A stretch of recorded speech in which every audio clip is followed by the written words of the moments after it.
Hospital Porters, Pride and Dignity, Stop the New World Order, welcome to Panwo TV. And I'm sorry about my little attire here. The heating's broke down in our place. It's not too cold outside, and the landlord's on the case, so it's a little bit chilly at the moment. Hope you like my new earphones and new mic.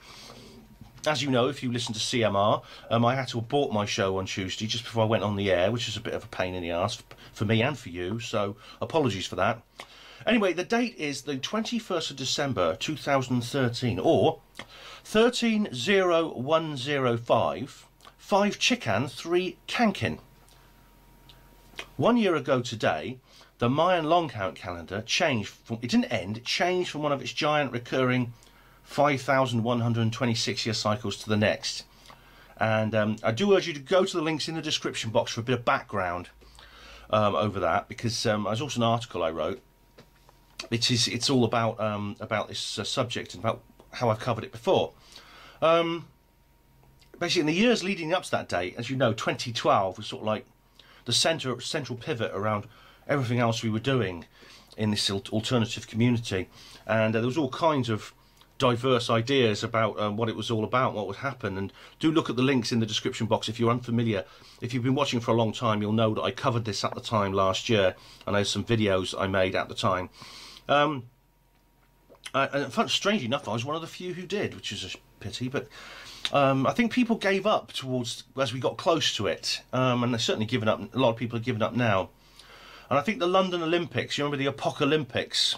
That was a major turning point, and there was a kind of there was this dread, this bittersweet dread leading up to it, because so many people in the truth community were predicting a major event. Do you know if you remember the Olympics in any detail? But yeah, remember all these images from the Olympics?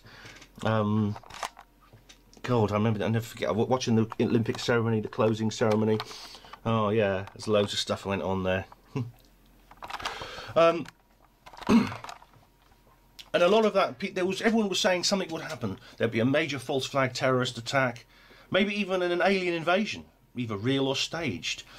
And a lot of that was based on the work of a guy called Rick Clay, this fella here. Now, he emerged onto the scene, onto the conspiratorial research and spiritual research scene very suddenly, I remember. And just 2 years later, in 2008, he died. And he was only 26 years old. It's very, very tragic. But he had some brilliant stuff to say, I'll never forget.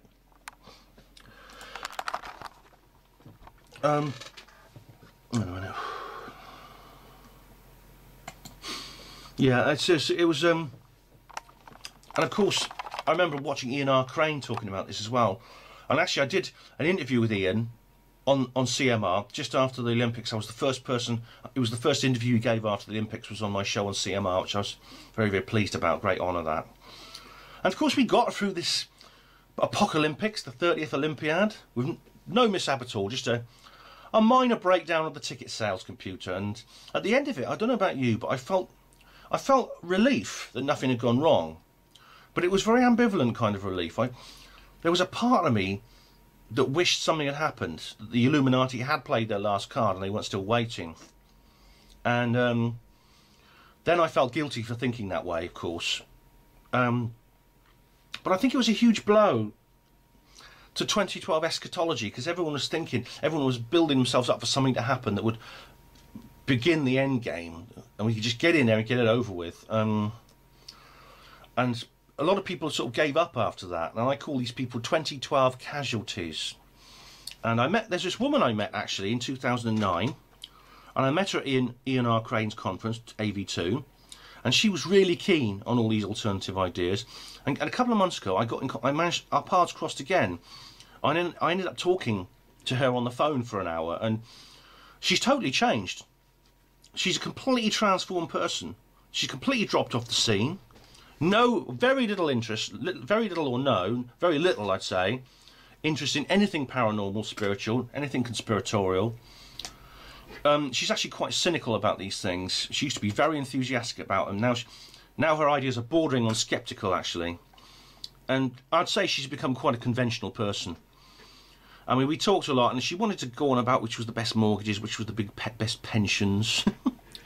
I don't have a pension. I'm never going to bloody collect it no matter what happens, so I don't bother having a pension.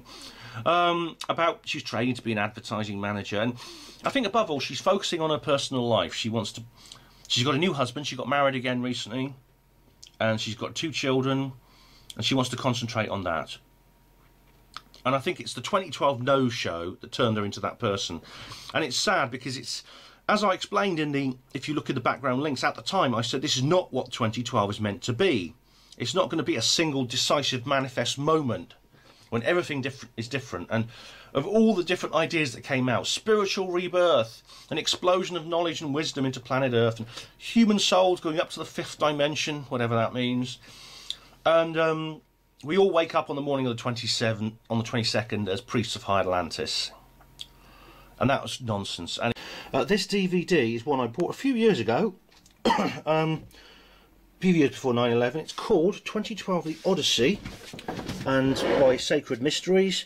It's directed and presented by this lady, Sharon Rose, who is the wife of Jay Widener, whom she interviews here.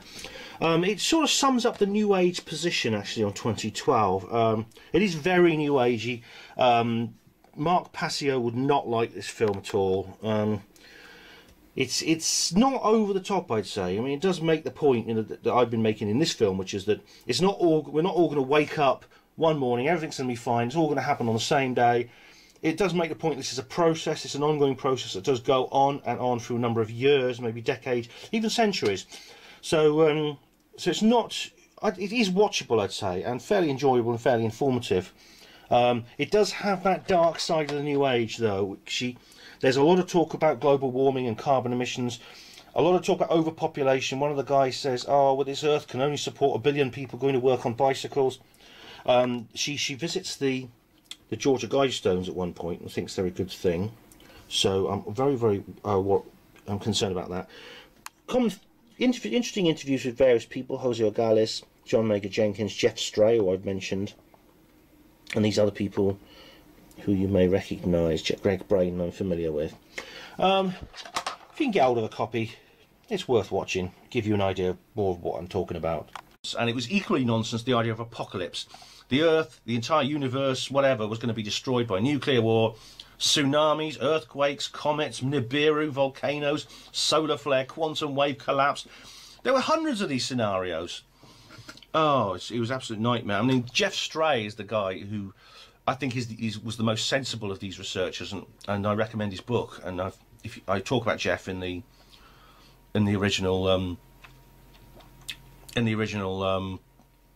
in the background links. And I mean, the worst part of all was the bloody, see, this was what we had this idea it was going to be. It was either that or that. That was your choice for 2012.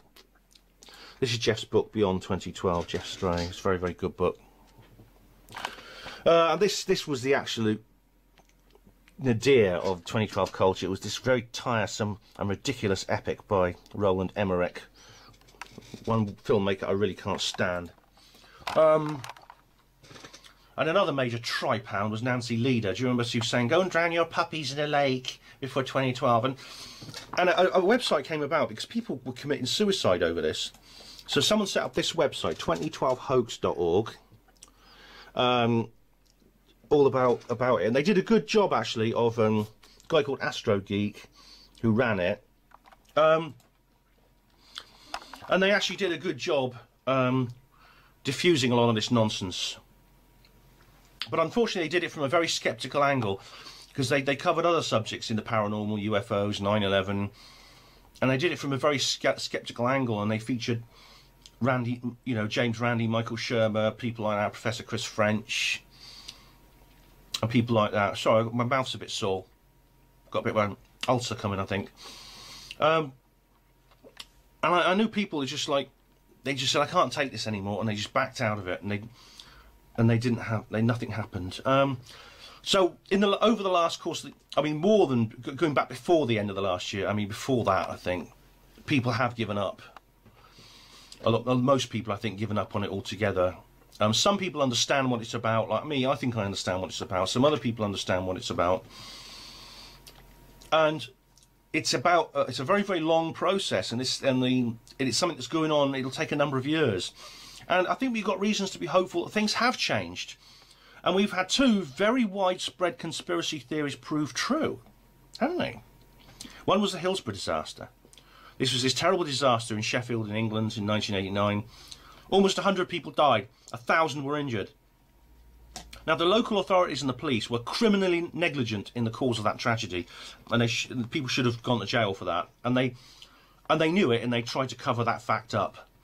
And another conspiracy theory proven true, first published by David Icke in 1998, was that Jimmy Savile was a child abuser. Of course, everyone knows that. We've also had people like Julian Assange, Edward Snowden. I know some people don't believe those guys.